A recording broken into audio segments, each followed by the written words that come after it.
Agradezco profundamente a Alain Jamy, espero haber pronunciado medianamente bien, que nos vaya a dar esta conversación. Alain tiene un currículum gigantesco. Sé que eso se dice casi de todas las No soy personas, viejo y por eso. pero el de Alain es muy grande. Voy a decir unas cuantas cositas. En la actualidad es profesor emérito en el Instituto Nacional de Salud e Investigación Médica de París. Es vicepresidente de la Asociación Mundial para la Salud Sexual 2021-2025. Actualmente preside la Iniciativa de Justicia Social en la UAS y coordina una red internacional de investigación sobre salud y ciudadanía entre las personas trans, apoyado por la Red Europea de Medicina Sexual. Ha publicado más de 150 artículos y varios libros en francés, inglés y portugués. Y no les voy a decir cuáles son, no los voy a leer, pero créanme que son más de 150 artículos y libros, entre ellos la historia de la sexología entre la ciencia y la política, eh, enfermeras y sexualidad entre cuidado y relaciones y revoluciones sexuales. Y el día de hoy, pues ya saben ustedes, Alan nos va a dar una conversación que tiene un título por demás atractivo, entre las perversiones sexuales y los trastornos parafílicos. ¿Qué está cambiando? Entonces, Alan, te dejo con el auditorio. De nueva cuenta, muchas, muchas gracias por compartir tus conocimientos con nosotras en el colegio. Adelante, por favor, Ana. Gracias, Francisco, por tu presentación. Espero que ustedes pueden entender el mío español exótico un poco y vamos a intentar funcionar. Solo una precisión, Esther Corona coordina también la iniciativa de justicia sexual y es un trabajo que estamos haciendo juntos con otras personas y también otras personas de México que están trabajando con nosotros. Gracias por la invitación para discutir de este trabajo que hizo algunos años atrás, en el momento de la revisión de las clasificaciones de las internacionales de las dolencias y del DSM. Primero, antes de empezar, quiero celebrar la decisión de la Corte Suprema, del Parlamento, del Congreso, de la Cámara de los Diputados, de todos los poderes democráticos de la Francia, el reconocimiento de la libertad de aborto como un derecho fundamental que está inscrito en la Constitución de la República. Es el io non, io non soy nacionalista, yo soy ciudadino del mundo, ma Francia es el primer país en el mundo a inscribir el derecho del aborto en la Constitución. Eso es en un contexto donde los derechos y la libertad del derecho sobre el cuerpo y el derecho de aborto está amenazada, principalmente en los Estados Unidos de América, y Polonia y varios países africanos, varios países europeos, latinoamericanos también, Asia. La afirmación, una mensaje que está enviado al mundo. Estoy muy contento. Tal vez que un gobierno y un presidente de la República neoliberal, ma a veces el neoliberalismo tiene buenas cosas buenas, bueno, a veces. El contexto de este trabajo es bon, ¿cómo se dice? Ocurrió en casi 10 años atrás, fue la revisión paralela del DSM, Diagnóstico Estadístico, Manual de Diagnóstico, y de la Clasificación Internacional de las Enfermedades del OMS, las dos grandes clasificaciones que incluyen trastornos sexuales y trastornos de identidad de género.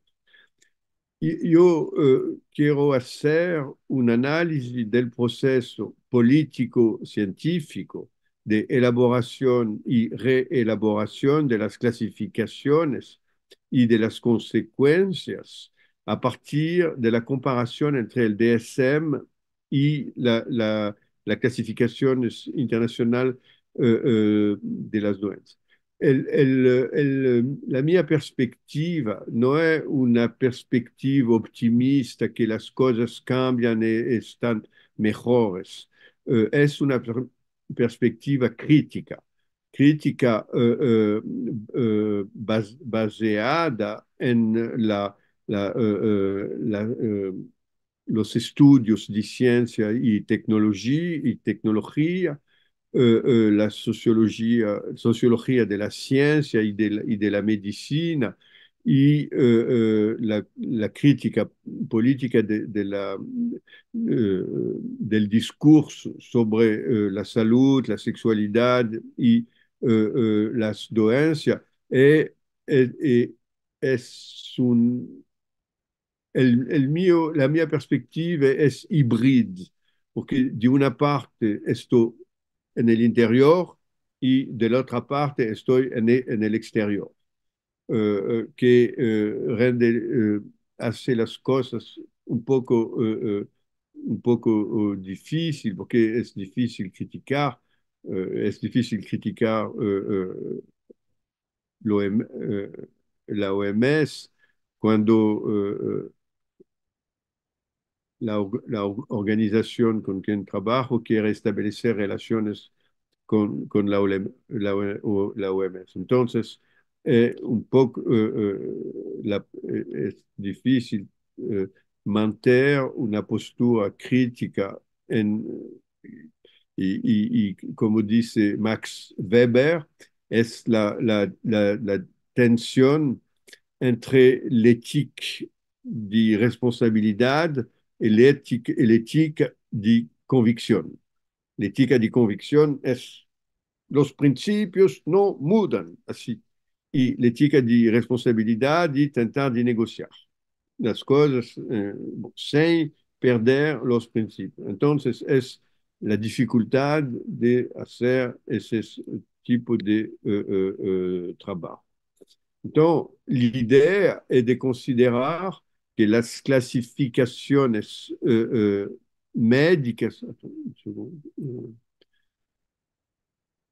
las clasificaciones médicas están influenciadas por fenómenos y procesos no médicos, económicos, culturales, religiosos, políticos, judiciales, normativos, que se aplican particularmente a las parafilias. Significa que en este trabajo la idea es considerar que esas clasificaciones no son documentos médicos, son como una ficción científica que tiene que analizar y tiene otro principio del historiador de la medicina, Georges Lantéry-Laura, que dice que, en particular en el caso de las perversiones sexuales, la doxa, que es el sentido común, siempre viene antes del episteme de la ciencia. Significa que es la idea que no tiene, en particular en relación a las perversiones sexuales no tiene una ruptura entre el senso común, la religión, la moral y el conocimiento científico. La idea es de considerar que la ciencia es el resultado de influencias y transformaciones de varios campos. Entonces, el proceso de revisión de las clasificaciones fue el lugar de controversias entre las comunidades médicas y también entre las comunidades médicas y las organizaciones de usuarios pacientes. La controversia principal fue con la comunidad trans y no binario sobre la cuestión de la despatologización de las condiciones, de las situaciones trans o mantener las experiencias trans en la clasificación de la salud. Que la decisión final, que fue la decisión de la OMS, fue de inventar una nueva categoría, problemas relacionados a la salud sexual, donde incluir las situaciones transgénero y no binario. Y vamos a discutir eso después, que tienes varias posibilidades de despatologizar sin necesariamente demedicalizar. Y tiene esa complejidad, sí, que las situaciones trans necesitan hasta un cierto punto de intervenciones médicas,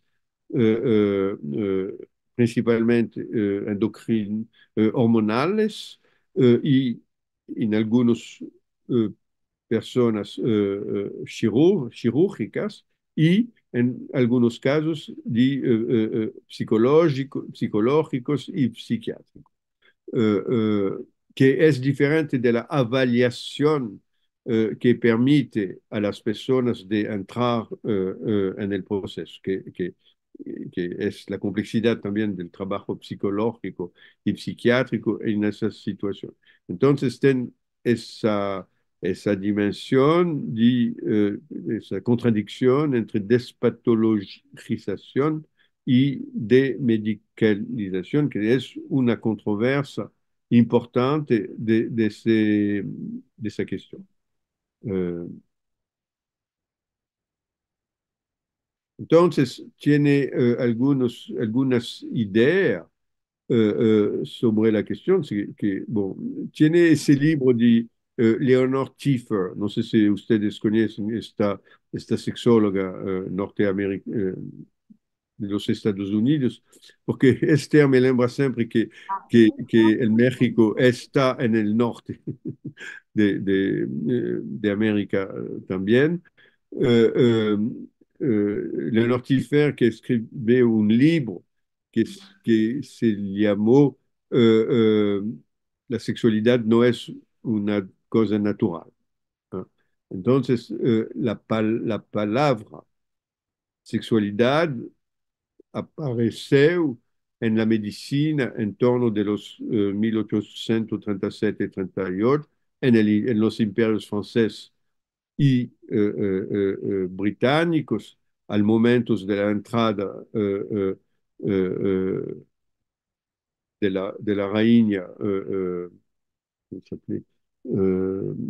Victoria, reina Victoria, en el inicio de la revolución industrial y el concepto de sexualidad. Tienes varias personas que trabajaron, en particular un amigo de los mexicanos, Jeffrey Weeks, que no está nominado aquí, eh, que es la idea de la de la ligación entre actividad, reducción de la sexualidad a la vida genital y a la reproducción, que la sexualidad es la sexualidad normal, que es la reproducción, y las sexualidades anormales son las actividades fuera de la reproducción humana, que tiene esa, la invención de la sexualidad es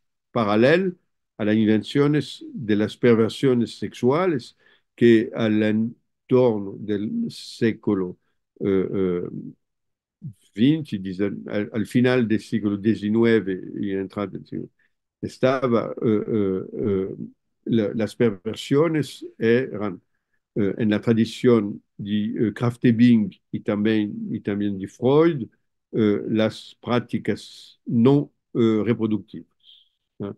Que tiene ese fundamento en el pensamiento occidental que la sexualidad es la sexualidad reproductiva, significa heterosexual entre personas en edad de reproducirse, que excluye los niños y los viejos y las viejas principalmente del mundo de la sexualidad y lo sabemos también, fueron excluidas con la teoría de la degenerescencia, los criminales, las prostitutas, que con la esterilización obligatoria, ¿eh? Que empezó en los Estados Unidos, ¿eh?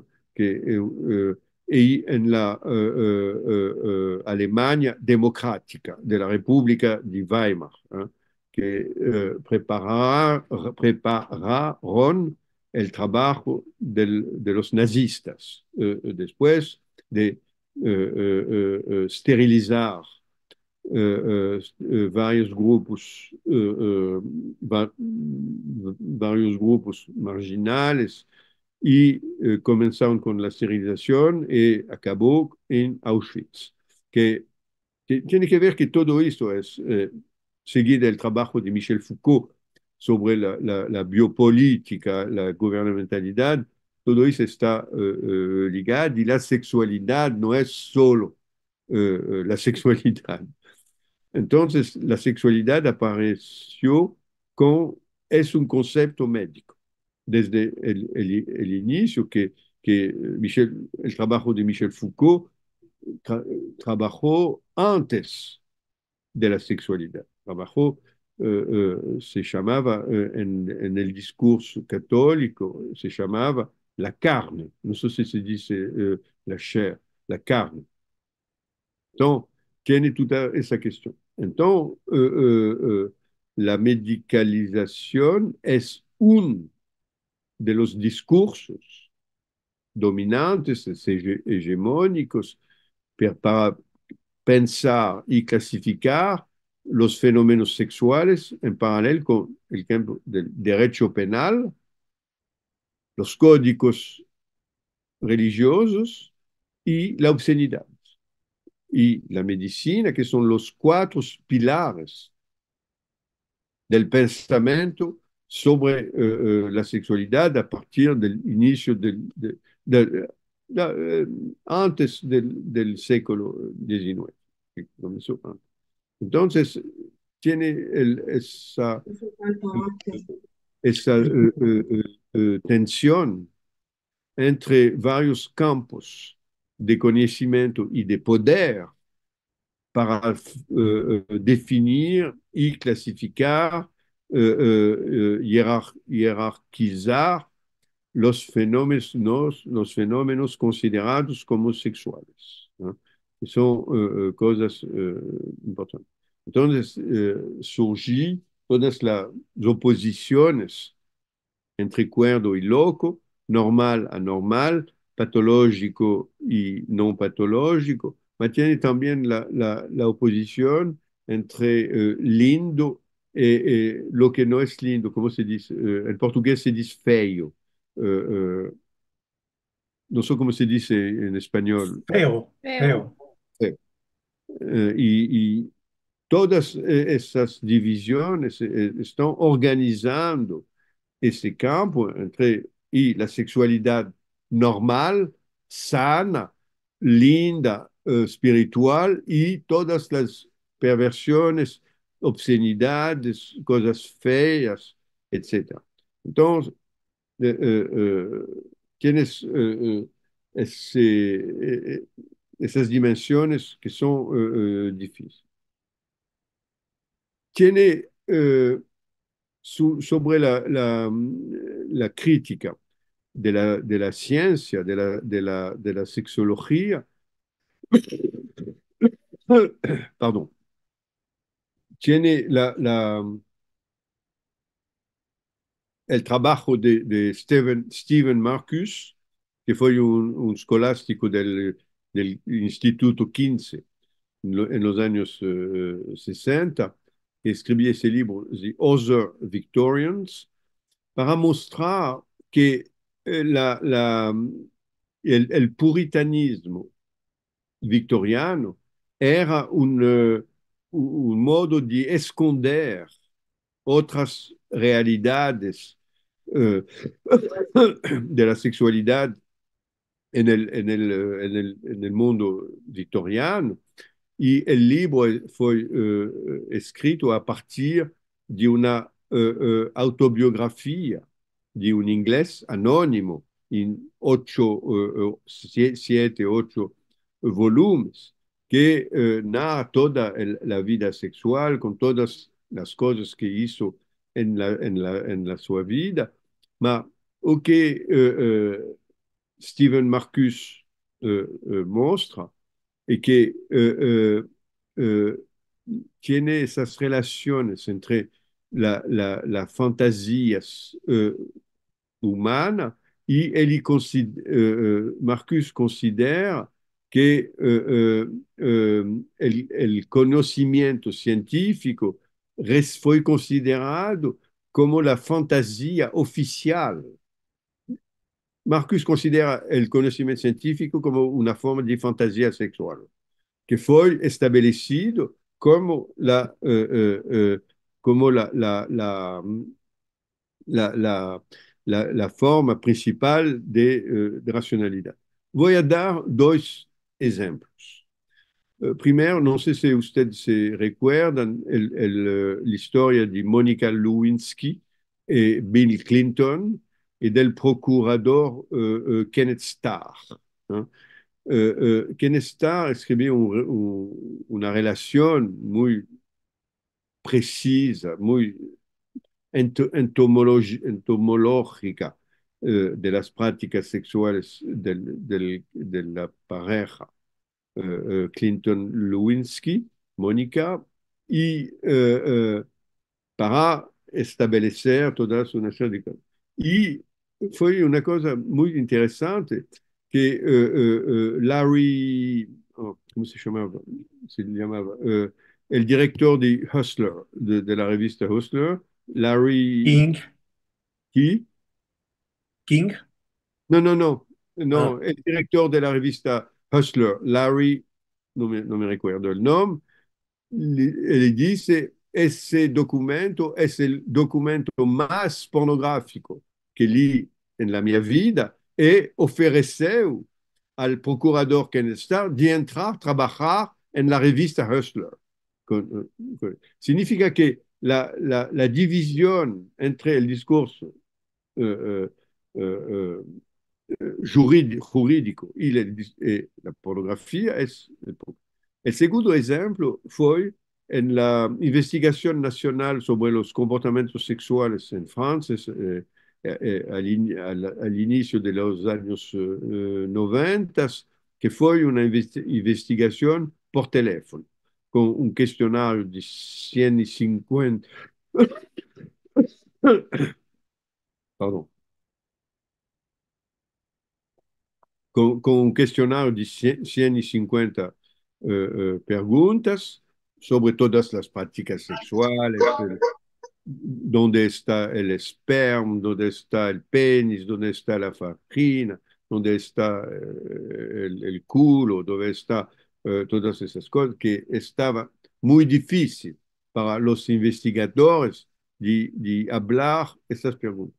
Y una de las últimas preguntas era, perguntar se la persona entrevistada já foi vítima de abuso sexual por teléfono. Y una vez una persona respondió, no, hoy es la primera vez que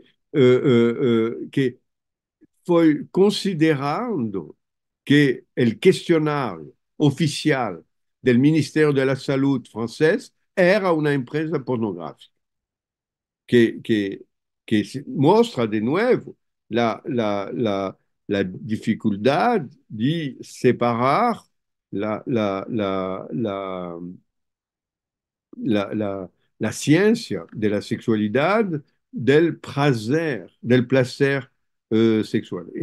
Y ustedes van a entender con la última slide que voy a pasar esa cuestión de la separación entre la racionalidad y la fantasía del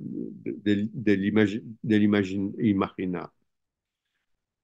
Sobre la question de la relation entre la doxa et l'épistémé, l'historiador Georges Lanteri-Lora escribió que la ciencia está baseada en la doxa, que es el senso común, y a veces la relación con la doxa no está clarificada.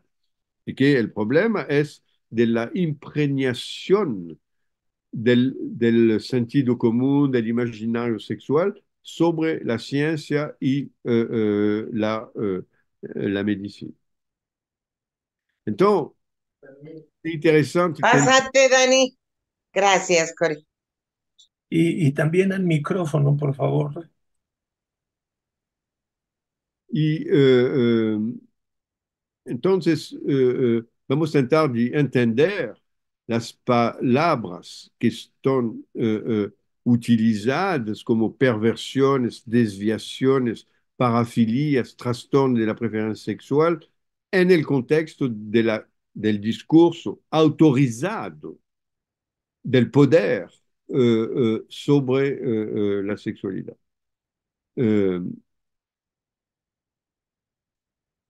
Entonces, la metodología de ese trabajo fue la observación de conferencias y congresos sobre esa cosa, la participación a, ¿cómo se dice? A un grupo, no, a participación bueno, en una organización no gubernamental encargada de elaborar declaraciones sobre esas cuestiones, eh, entrevistas y conversaciones informales con sexólogos y profesionales de la salud pública y participación en un grupo de trabajo de la OMS encargado de, de- de establecer las nuevas clasificaciones y el análisis documental de las clasificaciones, artículos médicos y científicos, que es un trabajo de tipo antropológico y histórico, porque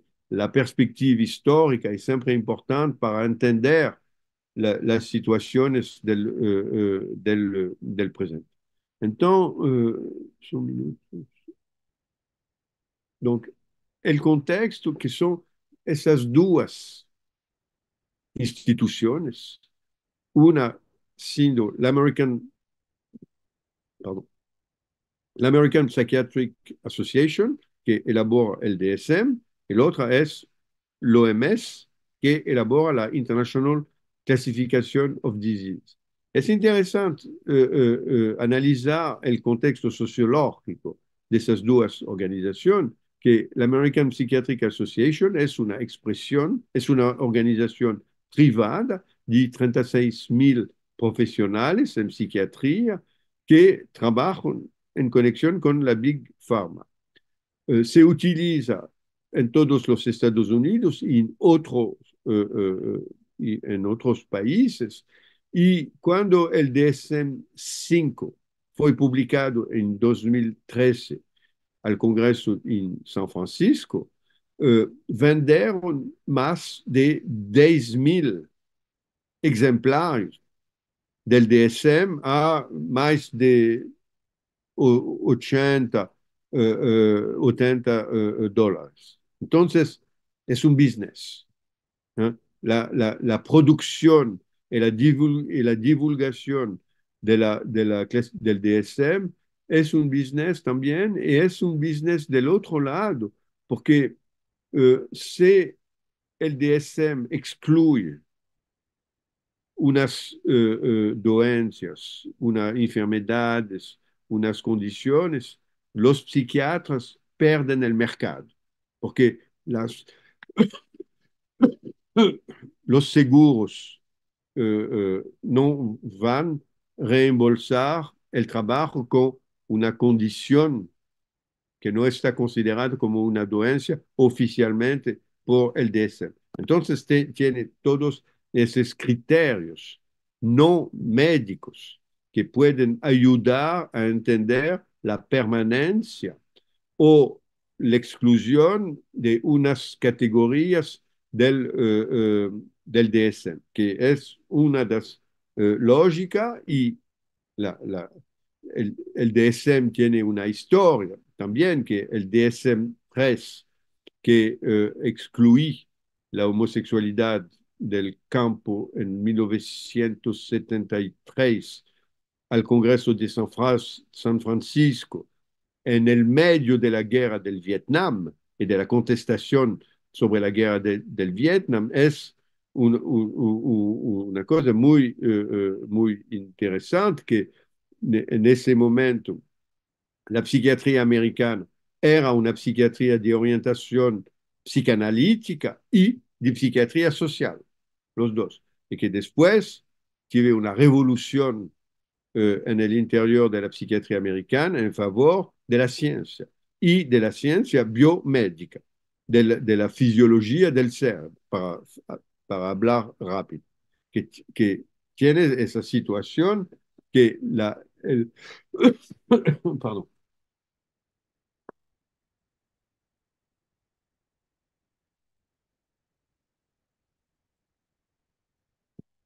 que la, la transformación de la psiquiatría es importante porque ahora la clasificación es considerada como baseada en las evidencias. Ma el interesante es que eso fue para el DSM-4, ma nel momento que el DSM-5 fue publicado, el jefe del DSM-4, Allen, no me recuerdo el nombre, publicó una crítica diciendo que el DSM-5 no es científico, que es otro tipo de crítica. Tiene la crítica política, sociológica, de la adecuación, de la utilidad, y tiene la crítica de la ciencia. L'OMS es una organización internacional de la galaxia de las Naciones Unidas. La clasificación es elaborada a partir de grupos de trabajos de expertos, y los expertos que trabajaron sobre las parafilias y esas cuestiones son expertos reconocidos internacionales, pero tiene en ese grupo de trabajo, no voy a dar la lista de los participantes, tenía un especialista del tratamiento psiquiátrico de las perversiones sexuales en New York, en Nueva York, que vive del tratamiento de los perversos, para hablar así, que fue el principal opositor a la exclusión de las perversiones sexuales de la categoría. Entonces, tienes varios conflictos de interés. Y yo me lembro de un colega, no voy a decir el nombre, que cuando fue la primera mesa redonda que las personas se presentaron y hablaron de los conflictos de interés, esa persona habló que era una persona que practicaba el travestismo, às vezes, e que para para, para desvelar, como dice, revelar el conflicto de interés. Yo hablé en la oreja de él, esas asambleas de hombres brancos, como se dice hoy, de más de 50 años, yo hablé, la mayoría de esos participantes tienen disfunción eréctil, que es también un conflicto de interés, que no habla del problema de la que todo el mundo sabe que la erección masculina disminuye con la edad y que puede ser una dimensión de conflicto de interés. Entonces, ese es el grupo de trabajo, la clasificación es preparada por los grupos de trabajo, pero después tiene que ser aprobada por la Asamblea General de los Estados miembros, de los 140 y no sé cuántos estados, con todos los conflictos políticos. Y bon, y la cuestión, por ejemplo, la pedofilia, ¿vale? O la homosexualidad. Eh, eh, la, Tivemos una discusión con una persona de Irán que decía que es mejor mantener la homosexualidad como una dolencia, como una enfermedad, porque mantener la homosexualidad como enfermedad va a proteger los homosexuales en varios países. Y que fue que esa lógica fue la lógica de Hirschfeld, Magnus Hirschfeld, y otros que en el imperio alemán, de Alemania, tenía el artículo 175 que consideraba la homosexualidad como un crimen y jugaba los homosexuales, encarceraba los homosexuales. También en Inglaterra, todo el mundo sabe la historia de Oscar Wilde, ¿eh? Que homosexualidad era crimen en esa época. Y la idea de Hirschfeld y de los otros era de decir, la homosexualidad no es un crimen, es una dolencia, y una persona que es doente no va en prisión, va al hospital. Y la medicalización y la patologización de la homosexualidad en 1800 y no sé, algunos años fue una forma de emancipación y de protección de los hombres, principalmente homosexuales, en el imperio alemán. Ma, en 1973, la patologización de la homosexualidad apareció como una violación de los derechos de las personas homosexuales. Entonces significa que la psiquiatría tiene una dimensión política que es más interesante porque en las discusiones de la exclusión de la homosexualidad del DSM, las principales oposiciones fueron las oposiciones de los psicanalistas. ¿Y cómo explicar esa oposición a la exclusión de la homosexualidad? Se puede pensar que los psicanalistas son conservativos, reaccionarios, pero se puede pensar, de un otro lado, que los psicanalistas no quieren mudar el paradigma de pensamientos en relación al contexto político, que la teoría no va a se modificar. Y termina así, que no es esa orientación variable en relación al contexto político. No estoy defendiendo o acusando ninguém. ¿No? Estoy tratando de abrir los fundamentos de las discusiones y del uso político de la psiquiatría, que todo el mundo sabe el uso que la Unión Soviética hizo de la psiquiatría, eh, con la invención de la esquizofrenia torpide para encerrar los disidentes políticos en los hospitales psiquiátricos también. Entonces, tiene, son cosas complicadas, ¿no?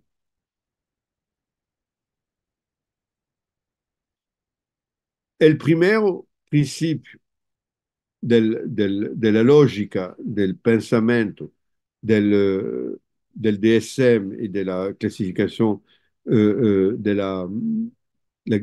del OMS es la idea de utilidad clínica.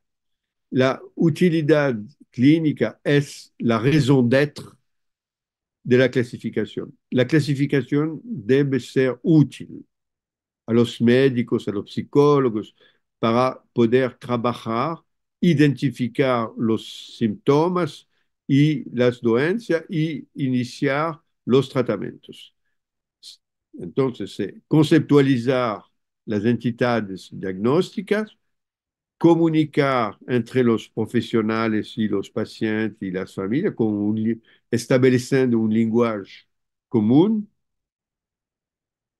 establecer el tratamiento, las intervenciones en relación a esas definiciones y abrir la posibilidad de hacer investigaciones con conceptos iguales para todo el mundo. Esa es la base del trabajo de los clasificadores y la razón d'être de la clasificación, que es un discurso que está centrado sobre la clínica y la clasificación, la utilidad de la clasificación es la utilidad en la clínica. Vamos a ver que no es así, que se puede pensar que ese discurso de la utilidad clínica es una ideología, que es una cosa para esconder otras cosas. Tiene otra definición de la utilidad clínica de Canguilhem, el famoso historiador, filósofo de la medicina francés, que considera que el problema no es las dolencias o las enfermedades, el problema es el paciente. Es el paciente que viene a llamar al médico, que entonces en la conversa entre el paciente y el médico tienes el lenguaje. Esa cosa es importante, esa dimensión del lenguaje, porque, por ejemplo, yo estoy con dolor de la cabeza. Voy al médico para tratar el dolor de la mia cabeza. Voy a salir del consultor con una dolencia que se llama cefalea, que es la traducción de la mia experiencia de dolor de la cabeza en el lenguaje médico, que es la cefalea. Y cefalea se usa paracetamol para tratar la cefalea, que es el tratamiento reconocido para el dolor de la cabeza. Entonces, tiene todas esas transformaciones del lenguaje y el establecimiento del lenguaje médico para definir las experiencias de las personas.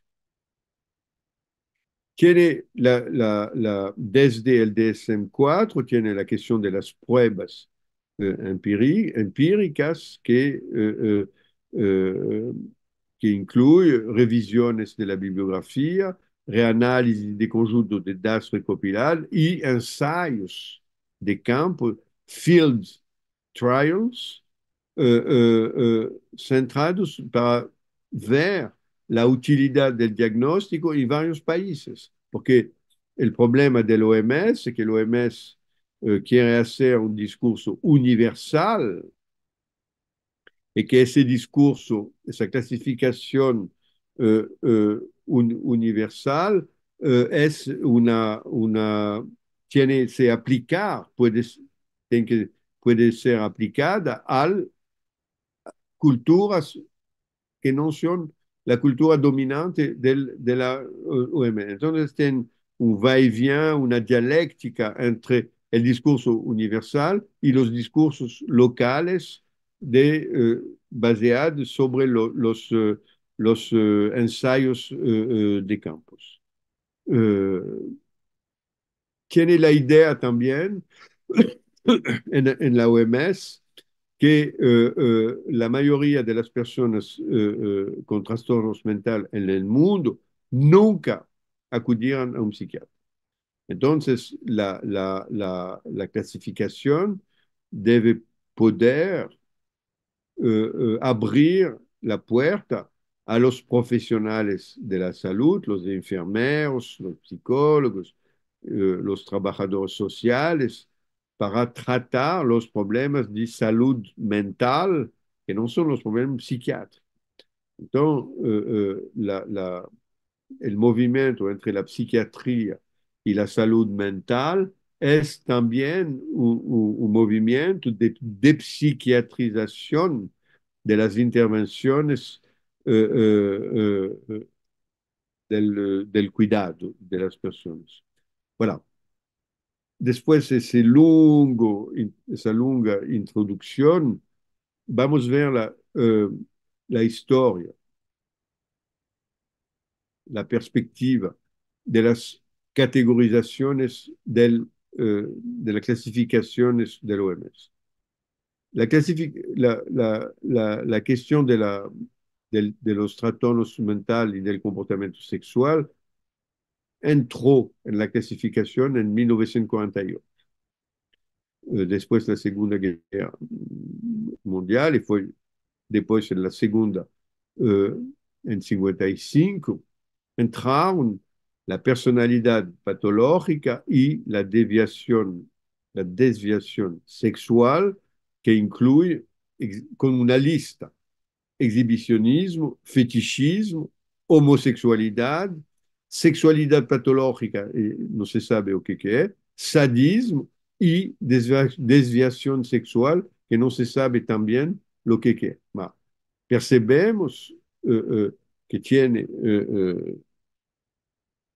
que la homosexualidad está en el interior de la clasificación, ¿eh? Que funciona, y con el exhibicionismo, el fetichismo, el sadismo, que la presencia de la homosexualidad muestra la importancia de las prácticas no reproductivas como criterio central de entrada de las conductas en la lista de la patología.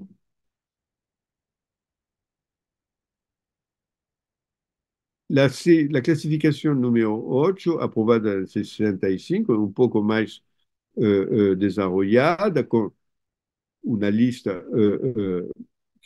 con la desviación sexual que va a incluir la homosexualidad y la homosexualidad femenina, el fetichismo, entra la pedofilia, el travestismo y el exhibicionismo.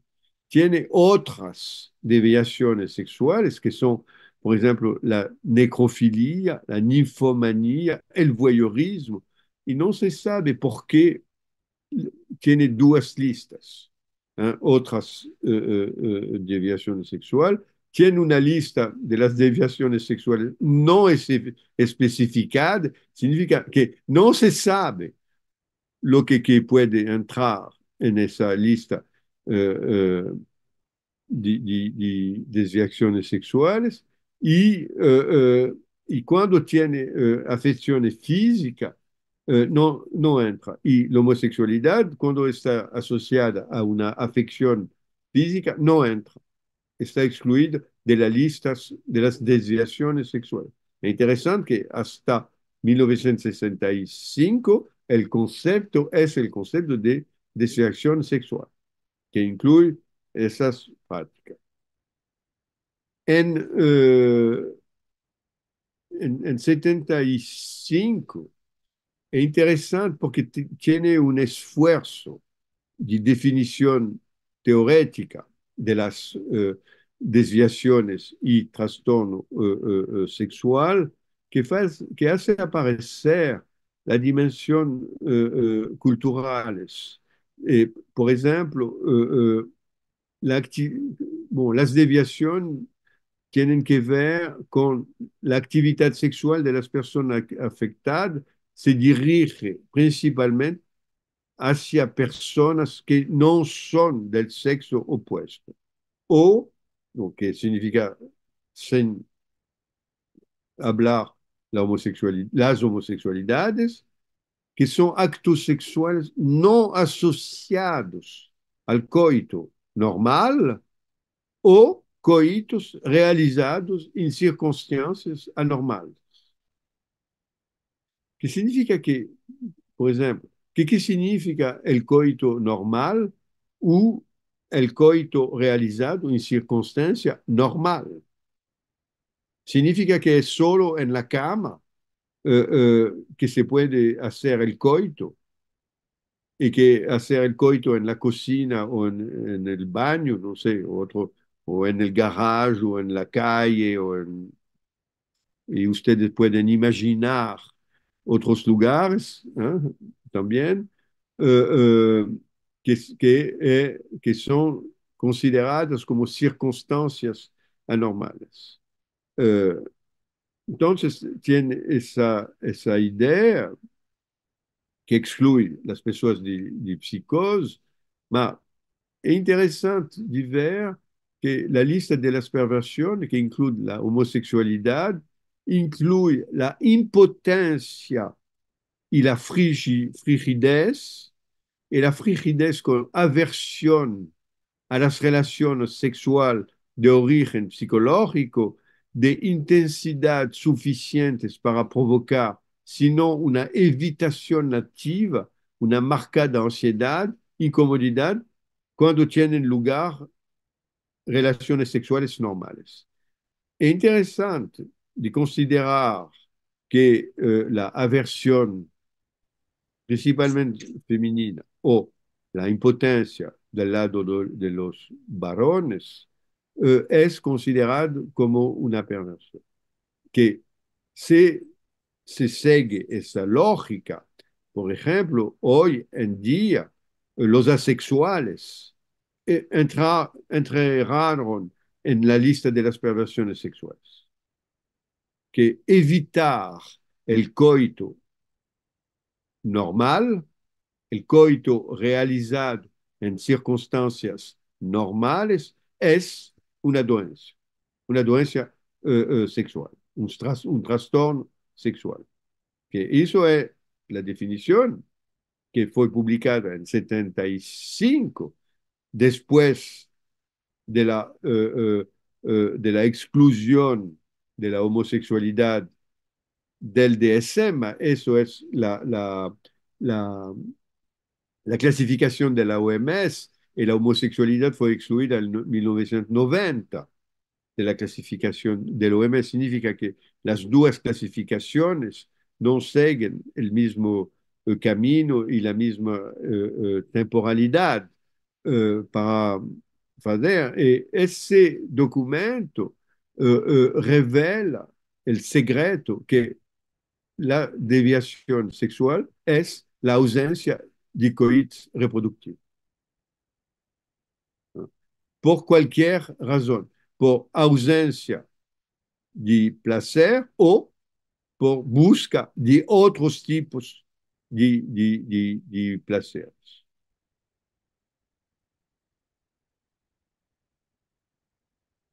En 1990, entonces, la,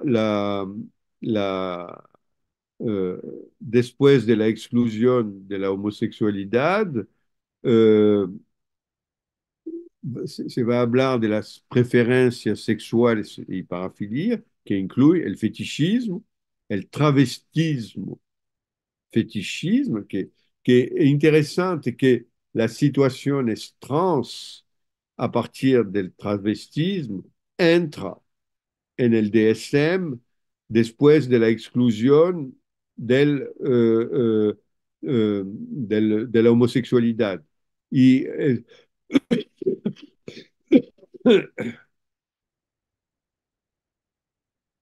y recomiendo la lectura de los trabajos de Jack Drescher sobre esa genealogía de la relación entre la homosexualidad y el transsexualismo, transgénero, transidentidad, en ese momento de los años 73 y 90, ese movimiento de entrada y de salida de esas experiencias del mundo de las clasificaciones de la salud y de la psiquiatría. Entonces, en la clasificación de 1990 quedan el fetichismo, el travestismo fetichista, el exhibicionismo, el voyeurismo, la pedofilia, el sadomasoquismo y otras no especificadas.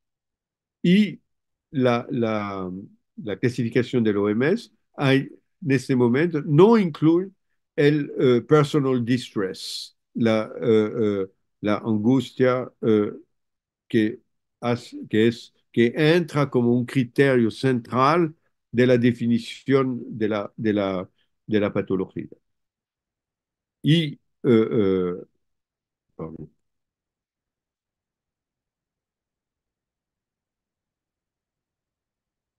aparece el tercer paso que a partir del momento que la dimensión reproductiva acaba de ser el criterio central para la definición clínica de un trastorno sexual, entra la dimensión del consentimiento para servir de criterio unificador común a la definición de los trastornos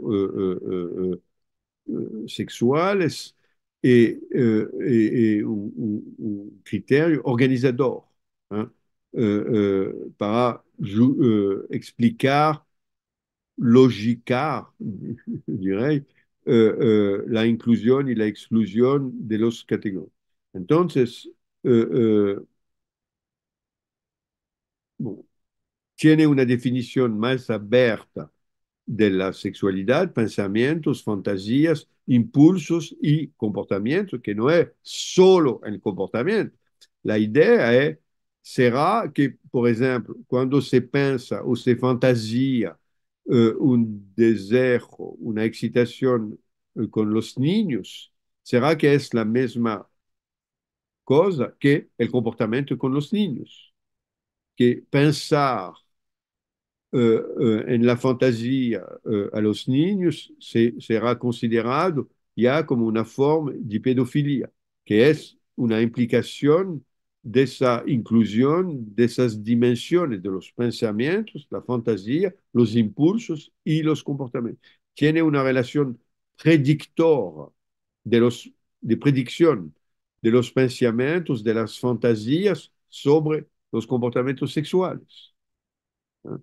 Tiene esa dimensión, es muy importante. Por ejemplo, a un momento, Richard Green, que fue el psiquiatra que fue muy activo en la exclusión de la homosexualidad del DSM, que fue uno de los psiquiatras que es considerado ahora como fascista, que abrió la reflexión sobre las personas trans a la Universidad de California, a Los Ángeles, con Robert Stoller, que considera abrir la posibilidad de la cirugía genitales.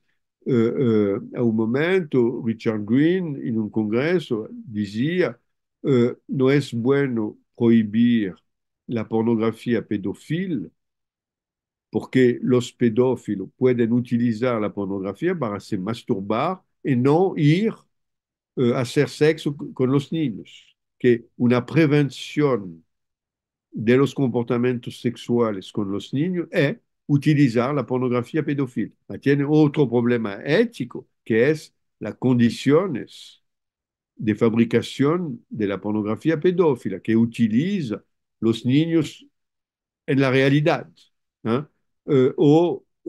Richard Green pensaba que se podía fabricar imagen de síntesis.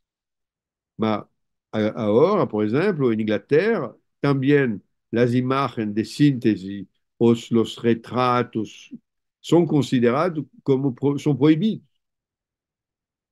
Entonces, tiene toda la cuestión del imaginario que está patologizado y criminalizado.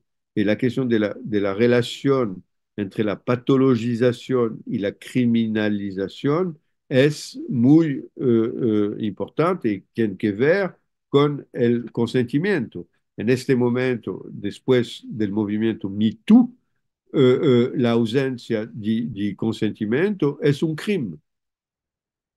Y, y el problema que en la OMS y en el DSM de considerar la ausencia del consentimiento es una dolencia, el problema es que si una persona es doente, es enferma, no puede ser tratado como un criminal y que tiene esa relación entre los universos del jurídico y el universo psiquiátrico.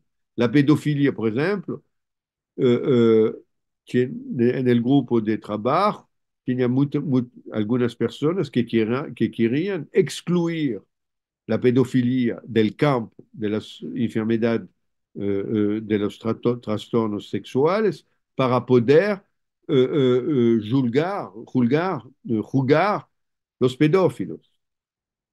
Porque el sistema de defensa de un pedófilo puede ser, yo soy doente, soy la categoría 305 de la OMS y yo tengo una dolencia, entonces tengo que ser tratado y no ir en prisión. Y la reacción de la OMS fue de decir, la OMS no puede demedicalizar la pedofilia porque puede aparecer como una tolerancia a la pedofilia, que es un criterio no médico, que es complicado. En varios países, la pedofilia es, de un lado, un crimen, las personas son juzgadas y van en prisión, pero tiene una obligación de cuidado psiquiátrico para retirar los pensamientos y los impulsos, en particular pedófilos. Tiene un país, no me lembro qué país, recientemente, que dice que quiere hacer castración quirúrgica a los pedófilos. Y tiene la posibilidad también de hacer castración química, ¿eh? Que significa que las categorías tienen que ver con esas cuestiones que se va una vez que se considera que un comportamiento, un pensamiento, una fantasía es una enfermedad, una dolencia, que se va a hacer? Se va a dejar, tolerar o tratar o punir, comme le livre de Michel Foucault, surveiller et punir, vigiar o castigar, hein, que es que aquí sería tratar o castigar, hein, o hacer los dos, hein, con las perversiones. Entonces, la idea, los criterios nuevos de las perversiones sexuales son que eh, solo puedes diagnosticar un trastorno si la persona, bon, está angustiada, que es el, el, el, el personal distress, hein, etc. O es importante que si el patrón de excitación se centra en otras personas cuya edad o situación les impide dar su consentimiento, por ejemplo, niños prepuberes, personas desprevenidas a lo que se mira a través de una ventana, ¿eh? En el caso del voyeurismo o del exhibicionismo, que no tiene consentimiento del objeto del voyeurismo o del exhibicionismo, y también un animal, que los animales tienen derecho, que hacer sexo con un animal es considerado hacer sexo con una persona que no puede dar el consentimiento. Entonces, que, que tiene, bueno, y entra también los muertos.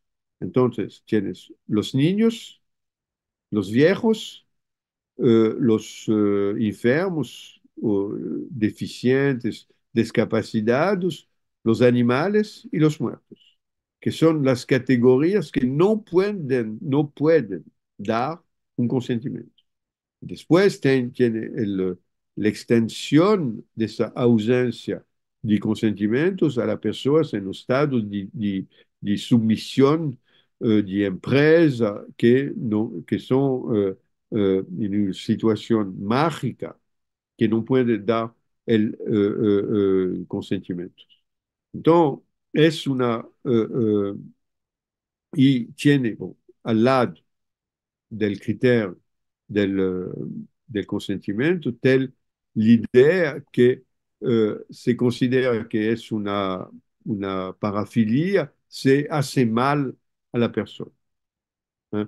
Y tiene esa idea por ejemplo, de la asfixia filia, que la persona va solo poder tener placer cuando pone una bolsa de plástica en la cabeza para perder la respiración, que tiene un riesgo de muerte.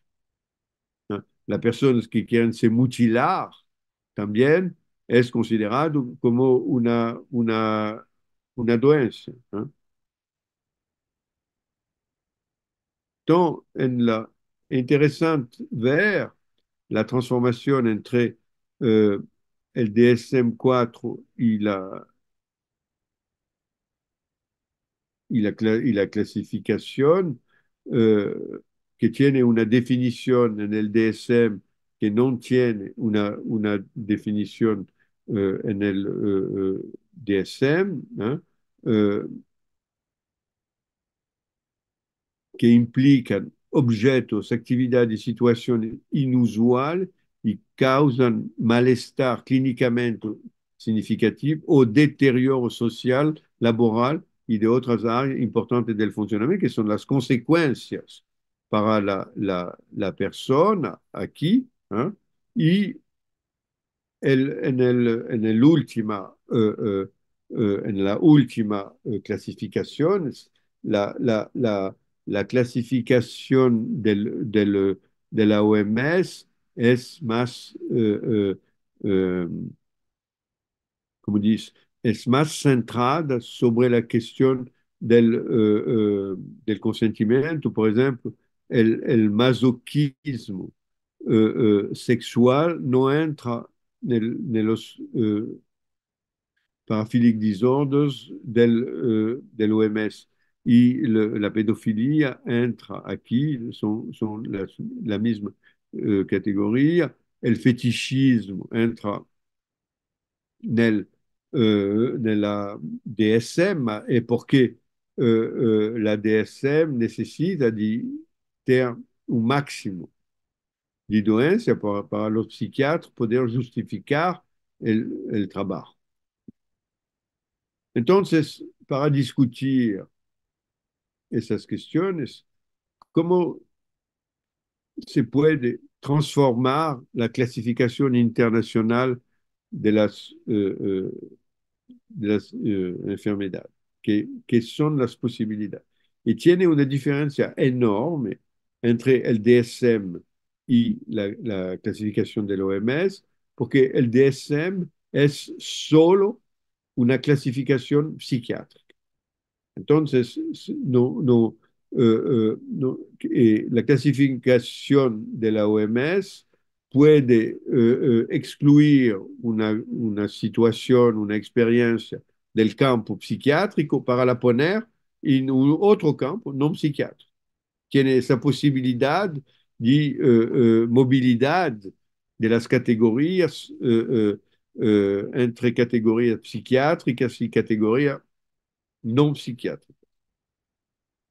Donc, tiene la posibilidad de eliminar una categoría, y nos vimos que algunas categorías son eliminadas, cambiar el nombre de la categoría, tiene todo el juego sobre el travestismo, fetichismo o el fetichismo travestido, tiene dos categorías diferentes, incluir nuevas dimensiones, eliminar de la sección de salud mental, e eso que fue feito en la OMS fue la creación de una sección de salud sexual, problemas relacionados a la salud sexual, pero el problema que la sección de salud sexual incluye los trastornos de la identidad de género, pero no incluir las perversiones sexuales, que permanecer en la categoría psiquiátrica. Cuando se estudia bien la nomenclatura del OMS, usted percibe que los trastornos parafílicos aparecen en la sección de la salud sexual, pero son considerados siempre como parte de la categoría 5 del capítulo de los trastornos psiquiátricos, ¿eh? Otra posibilidad era incluir, en particular las situaciones trans, en la categoría Z, que es una categoría que incluye en la clasificación las situaciones no patológicas, por ejemplo, la gravidez. La gravidez es en la categoría Z, porque es una categoría medicalizada que no es una doença, ¿eh? Se puede mantener el consenso y no transformar nada y seguir el DSM-5. Tienes esas varias posibilidades.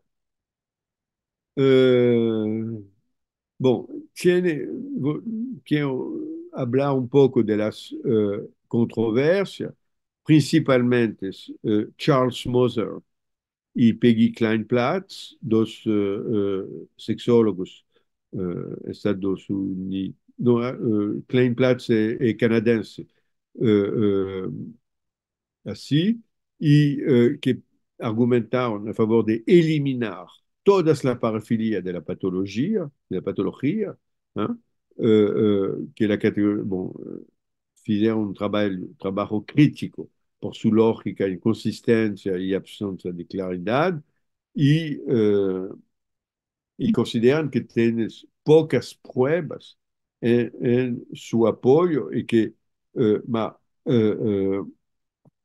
el problema también es que Moser y Kleinplatz consideran que tiene un consenso sobre la cuestión del consentimiento, que solo son aceptables las prácticas no genitales que respetan el consentimiento.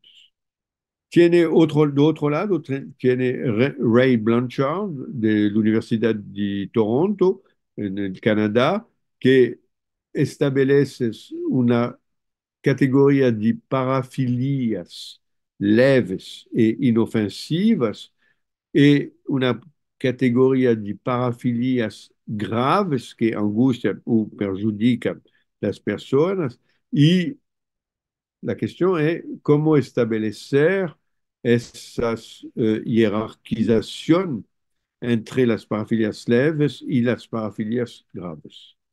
Voilà. El último es la cuestión de los derechos humanos y de la cuestión del derecho al placer y a usar el propio cuerpo como uno quiera, no hacer daño a los demás y no hacerse daño a uno mismo. Esa cuestión de no hacerse daño a uno mismo es una limitación al derecho de hacer lo que se quiere con el cuerpo, ¿no?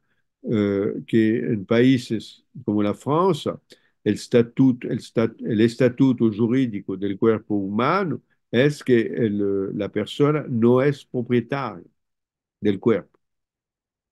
Y es por eso que no se tiene el derecho a poder morir, beneficiar de una ayuda a la... No, no,